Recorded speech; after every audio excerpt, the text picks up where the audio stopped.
Hello guys, good morning. So, share ko lang experience ko sa pag-apply ko sa the VA Hub na agency. So, currently, naghahanap nga ako ng work kasi unemployed ako for now. So, una ko na-receive na email, sabi hindi ako pasok sa, kumbaga, hindi ko na ano yung screening nila napasa. Then, after ilang days, nag-email sila ulit, sabi, schedule daw ako for initial interview kasi ikaw mismo yung mag-wait doon sa link. And kailangan attendan mo talaga yung time frame na sinabi mong available ka para ma-process yung sa initial interview mo. So, awa naman just napasa ko yung initial interview. Then, after ng initial interview, magwe-wait ka din that day kung nang schedule mo for final interview. So, after nung ilang hours lang din yon. So, in-schedule lang ako sa final interview and finally nakapasa naman ako, awa ng Diyos. Then, after nun, kinaumagahan, training na, schedule for training. Parang more on orientation siya. Pero ang pinaka-next na parang training talaga is by next week pa.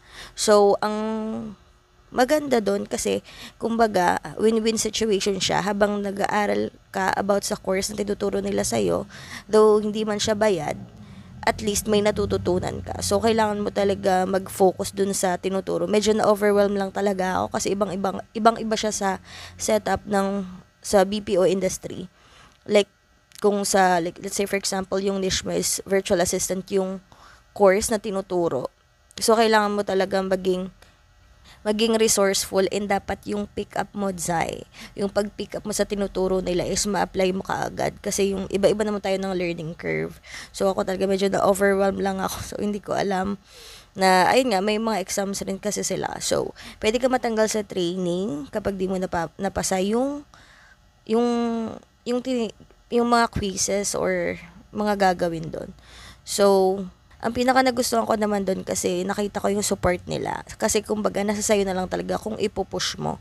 Pero kung ikaw yung klase ng tao na medyo loading, you're still trying to get the hang of it, kailangan mo talaga mag-focus, maski puyat-puyat ka na pag-aralan mo talaga kasi kailangan mo i-work on, pakita mo yung grit mo, yung puso mo dun sa pag-apply mo sa kanila. Kasi mababait naman yung mga trainer nila and yung mga nag interview.